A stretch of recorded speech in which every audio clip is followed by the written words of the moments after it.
Welcome back to the deep dive. Today we're plunging into, well, a really big one.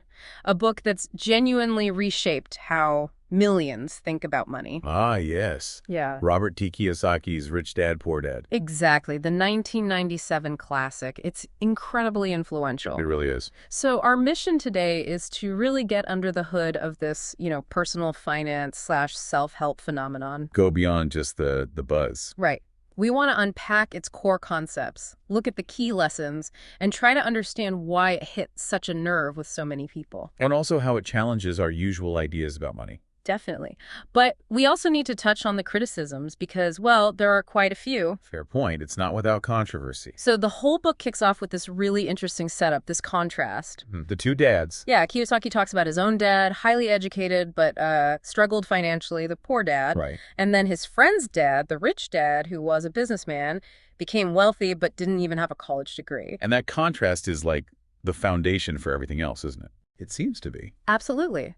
That whole narrative isn't just, a story. It's the core of his argument. How so? Well, he uses it to really critique the traditional school system. Ah, okay. Yeah, and to push for, real financial literacy, independence, and, that entrepreneurial mindset. It definitely makes you stop and think. It forces you to question what you thought you knew about getting ahead. It certainly aims to challenge that conventional wisdom about money and success. That's kind of its hook, right? Totally. Okay, so let's unpack this. Let's start with maybe the book's biggest point, financial education, or the lack thereof. Yeah. Kiyosaki argues that, we go through school for years, but we come out totally unprepared for actual money management. What's his beef there? Well, what's fascinating here is his argument that schools basically train you to be an employee. Okay, get a good job, climb the ladder. Exactly. Get the salary, follow the path. But they don't teach you how to manage money, how to grow it, how to make it work for you. So academic skills are fine, but financial skills are missing. Precisely. He stresses that financial literacy, understanding cash flow, investing, building wealth, it's often just completely absent. And that leaves people stuck in the rat race he talks about. Right, the rat race. That term comes up a lot. It does. And that leads us straight into one of maybe the most fundamental lessons. Assets versus liabilities. Oh, yeah, that's crucial. Most people think asset means their house, right? Something valuable.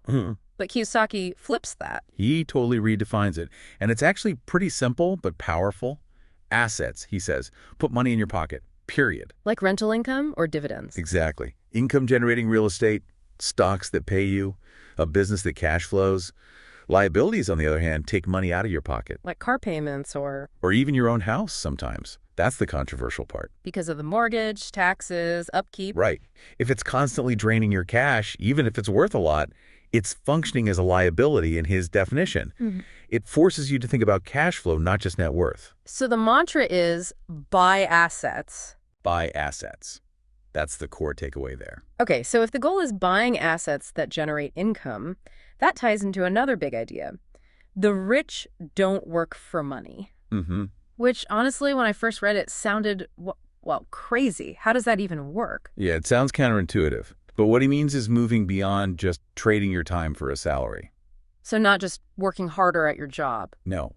It's about building systems and using capital investments, businesses, real estate to create income that isn't directly tied to the hours you put in. Ah, passive income. Exactly, passive income streams. So your money starts working for you instead of you always working for it. Okay, that makes more sense, which then connects to his idea of mind your own business. Right. Now, for someone with a demanding job, that sounds like, great, another thing to do. What's he really saying? He clarifies this. It's not necessarily quit your job tomorrow. It's more about cultivating an entrepreneurial mindset while you have your job. Thinking like an owner, not just an employee. Precisely. Start building something on the side, even small. Take ownership of your financial future. Create potential assets. And building something involves, risk. Right. Which brings us to entrepreneurship and risk-taking. Yeah, and here's where it gets really interesting. Because traditional advice is usually play it safe, right? Avoid risk. Totally. School teaches you to minimize mistakes. Kiyosaki flips that too. He encourages taking calculated risks. Calculated, not reckless. Right. And he reframes failure. It's not the end of the world. It's actually part of learning. It's necessary for financial success, almost. Learn, adapt, leverage the mistake. That's a big mental shift for a lot of people. Huge. Okay, and then there's the idea, work to learn, not just to earn. This one really hit home for me. I was always focused on that next promotion. Yeah, climbing the ladder. But he argues that acquiring certain skills might be more valuable long term. Absolutely. It's a profound point. He emphasizes skills beyond just your job description, things like selling, marketing, investing, public speaking, negotiation, leadership. Skills that help you build wealth, not just do your job better. Exactly. These skills let you connect dots, leverage opportunities, build systems in a way that just being technically good at one thing might not. Interesting. He also talks quite a bit about taxes and corporations. As tools for the rich. Which is surprising because most of us just see taxes as something taken from us. Right. And if we connect this to the bigger picture, he explains how the wealthy often use legal structures, like corporations, strategically. How so? Well, it's about understanding the tax code. A corporation might allow you to deduct certain business expenses that an individual employee can't, or structure income differently to minimize the tax bite legally. So it's about knowing the rules of the game. It really underscores the power of understanding tax laws and using them to your advantage, which is a totally different world from having taxes just automatically deducted from your paycheck. Okay, so those are some core lessons. Let's shift gears slightly. What makes the book itself so sticky? Its style seems key. Oh, absolutely. It's definitely not a dry textbook. No kidding. It reads more like a collection of stories or parables. Exactly. He uses those simple, very relatable stories, especially the whole rich dad, poor dad comparison. It avoids all that dense financial jargon. Which makes it super accessible, right? Even if you know nothing about finance. Totally. It feels inviting, not intimidating. And that storytelling approach definitely contributes to its impact. It feels really motivational. It really does. I think it succeeds in shifting people's mindset. You go from maybe being scared or confused about money to feeling curious, maybe even excited about building wealth. It makes financial independence seem, actually possible. Not just some far-off dream. Right. And it's also famous for just plain challenging conventional thinking. People seem drawn to that. Yeah, it pushes back hard against those ingrained ideas. Yeah. Get a safe job, climb the ladder, rely on job security, save diligently for retirement. The standard playbook. Exactly. It encourages you to think critically about all that. And honestly, a lot of those core ideas about mindset, they still feel relevant today, even though the book's from '97. He was talking about financial education way before it was trendy. He really was. Okay, but we have to provide balance. No book, this huge, gets away without criticism, and Rich Dad, Poor Dad definitely has its share. Oh, for sure. It's got some well-known weak spots. So what are the main knocks against it? Well, probably the biggest one is the lack of concrete, actionable steps. It's great for mindset. It gets you fired up. Yeah. But then you're like, okay, now what exactly do I do? It doesn't really give you the how-to for buying that first asset or setting up that business. Right. It's more why than how. Exactly. Then there's the criticism that it maybe oversimplifies things. That binary rich dad, poor dad thing. Life's usually more complicated than that. Right. It can kind of gloss over real socioeconomic factors, systemic issues, privilege, things that make financial mobility harder for some than others. That's a valid point. And what about the whole was rich dad real debate? Yeah, that's a big one too. Kiyosaki's been cagey about whether Rich Dad was one actual person or more of a composite character. And for some critics, that ambiguity, well, it kind of undermines the credibility of the whole thing. If the foundation story is questionable. Exactly. It raises questions. And I'll add one more sometimes. Reading it, it can feel repetitive. I can see that. Like the core lessons get hammered home quite a few times. Which is good for reinforcement, I guess. But it can also feel like, okay, got it, move on in some sections. That's fair.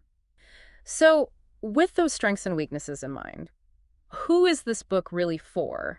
And maybe who isn't it for? That's a good way to frame it. I'd say it's ideal for maybe students or young professionals who are just starting to think about money beyond just earning a salary. Getting their first real paychecks. Right. Also, definitely for employees who feel stuck in that 9-to-5 grind and are dreaming about passive income or starting something of their own. People looking for an escape route from the rat race. Exactly. Anyone curious about entrepreneurship or real estate investing, it's often a gateway book for them. And generally, anyone who's just frustrated with the traditional advice, get a good job, save up, retire in 40 years, and wants a different perspective. A jolt of something different. Yeah. It provides that motivation, that alternative viewpoint. So as you're listening, maybe ask yourself, do you see yourself in any of those descriptions? Good question. Okay, so let's try and wrap this up. To summarize our deep dive, Rich Dad, Poor Dad, it's not your typical finance manual, right? It won't give you spreadsheets or detailed investment strategy. Definitely not. Instead, it's really a powerful mindset-shifting book. Its main job is to challenge how you think about work, about money, and about what financial success actually looks like. I think that's spot on. And for that, we'd probably give it, what, a solid 4.5 out of 5? Yeah, I think that's fair. It's a fantastic starting point if you're feeling that urge to escape the rat race, as he calls it, and explore different ways to build wealth. It might not hand you all the tools. But it gives you the motivation to start looking for them. Exactly. It provides that crucial paradigm shift, makes you question the norms. That's its real strength. And Kiyosaki himself kind of suggests that, right? He implies you need other resources for the nitty-gritty. He often points towards needing more technical knowledge. Yeah, people often follow it up with more detailed books, maybe like The Millionaire Next Door for understanding habits, or something heavier like The Intelligent Investor for actual investing principles. Well, good recommendations. So maybe here's a final thought for you, the listener, to chew on. If financial education, as Kiyosaki argues, is really that essential for building wealth, what overlooked skills or knowledge are you actively trying to pick up outside the usual paths? And how might learning those things actually transform your own relationship with money?